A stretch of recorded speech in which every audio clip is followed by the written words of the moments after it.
हम हर दिन अपने स्मार्टफोन की स्क्रीन को छूते हैं या खिड़की से बाहर देखते हैं।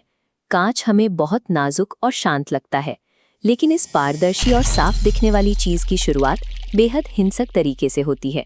इसकी कहानी शुरू होती है खदानों में होने वाले भयानक धमाकों से। भारी भरकम डायनामाइट से विशाल चट्टानों को टुकड़ों में उड़ाया जाता है। अक्सर लोग सोचते हैं कि कांच समुद्र किनारे मिलने वाली साधारण रेत से बनता है। असल में उच्च गुणवत्ता का शीशा बनाने के लिए हमें 99% शुद्ध सिलिका वाली खास रेत चाहिए होती है, जिसे इन विशाल खदानों से निकाला जाता है।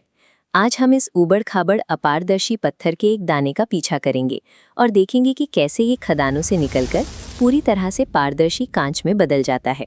ये चिकनी और पारदर्शी सतह उन पत्थरों का सुधरा हुआ रूप है, जिन्होंने विस्फोटों और मिलों की रगड़ को सहा है। खदान से निकलने के बाद इन विशाल पत्थरों को बड़ी बड़ी इंडस्ट्रियल मशीनों में डाला जाता है। यहाँ इन्हें बेरहमी से पीसकर बारीक पाउडर जैसी रेत में बदल दिया जाता है।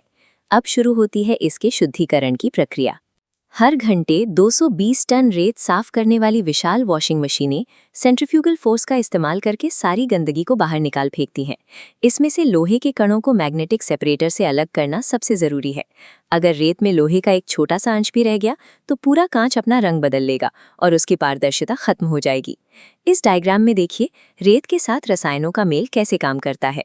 सोडियम कार्बोनेट रेत के गलनांक को गिरा देता है, जिससे ये कम तापमान पर पिघलने लगती है, और कैल्शियम कार्बोनेट कांच को टिकाऊ बनाता है। प्रकृति ने हमें सिर्फ सिलिका दिया है। ये इंसानी केमिस्ट्री ही है जो इस जिद्दी पत्थर को एक तरल पदार्थ की तरह बर्ताव करने पर मजबूर कर देती है। रसायनों के इस सटीक मिश्रण को अब एक विशाल गैस भट्टी में भेजा जाता है। ये उत्पादन का सबसे खतरनाक चरण है। भट्टी के अंदर का तापमान लगभग 10,650 डिग्री सेल्सियस होता है। ये ज्वालामुखी के खौलते लावा से भी कहीं ज्यादा गर्म है। यहाँ काम करने वाले कर्मचारियों को आग की इस भीषण गर्मी से बचने के लिए खास फायर प्रूफ सूट और केवलार ग्लव्स पहनने पड़ते हैं। करीब 24 घंटे तक इस खौफनाक तापमान को सहने के बाद ठोस और अपारदर्शी खनिज पूरी तरह से पिघलकर लाल तपते हुए तरल आग में बदल जाते हैं। अब इसे आकार देने की बारी आती है। डबल ब्लो प्रोडक्शन लाइन में कंप्यूटर से डिजाइन किए गए सांचों के अंदर इस तरल कांच की बूंदों को डाला जाता है। ऊपर से हाई प्रेशर हवा भरते ही कुछ ही सेकंड में एक पूरी बोतल तैयार हो जाती है। ये नई बनी बोतलें अभी भी आग की तरह लाल होती हैं। इन्हें अनीलिंग नाम की प्रक्रिया से गुजारा जाता है, जहाँ ये एक लंबी सुरंग में धीरे धीरे ठंडी होती हैं। अगर इस उबलते कांच को अचानक ठंडा कर दिया जाए तो वो तुरंत फट सकता है। पूरी तरह ठंडा होने के बाद हर एक टुकड़े को हाई स्पीड कैमरे और ऑप्टिकल सेंसर से जांचा जाता है। अगर कांच में मामूली सी दरार या कोई छोटा सा बुलबुला भी हो तो उसे तुरंत लाइन से हटा दिया जाता है। उबलती हुई आग से लेकर वापस एक सुरक्षित ठोस रूप में ढलने तक इस कांच का वजूद पूरी तरह से इंसानी इंजीनियरिंग और सटीक टाइमिंग पर निर्भर करता है। दिलचस्प बात यह है कि कांच का एक भी टुकड़ा कभी बेकार नहीं जाता। टूटे या पुराने कांच को इकट्ठा करके वापस भट्टी में नई रेत के साथ मिला दिया जाता है। इस तरह इसे बार बार रिसाइकिल करने से बिजली और पर्यावरण दोनों की भारी बचत होती है। लेकिन आपको जानकर हैरानी होगी कि इंसानों ने कभी जानबूझकर कांच का आविष्कार नहीं किया था।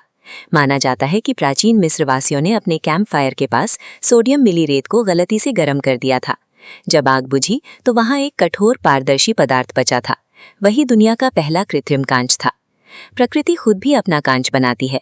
जब रेगिस्तान की रेत पर आसमान से तेज बिजली गिरती है तो अत्यधिक गर्मी और दबाव से रेत तुरंत कांच में बदल जाती है। इस प्राकृतिक ढांचे को ऑब्सिडियन या फुलगुराइट के रूप में जाना जाता है। इसी तरह जब ज्वालामुखी का लावा अचानक ठंडा होता है तो ऑब्सिडियन नाम का प्राकृतिक कांच बनता है। प्राचीन इंसानों ने इसके नुकीले टुकड़ों का इस्तेमाल अपने हथियार और आभूषण बनाने के लिए किया था। अगली बार जब आप पानी पिएं या अपने स्मार्टफोन की स्क्रीन को छुएं तो एक बार जरूर सोचिएगा, आप एक ऐसे पदार्थ को छू रहे हैं जो खदानों के धमाकों, भयंकर रसायनों और ज्वालामुखी जैसी आग को सहकर आपके हाथों तक पहुंचा है। रेत का एक साधारण दाना आधुनिक दुनिया की सबसे ज़रूरी मशीनों का हिस्सा बनने के लिए लाखों वर्षों की प्राकृतिक हलचल और महीनों की औद्योगिक प्रक्रिया से गुजरता है। अब तक का कौन सा एपिसोड आपको सबसे ज़्यादा पसंद आया, कमेंट में ज़रूर बताइए। फिर मिलेंगे अगले एपिसोड में।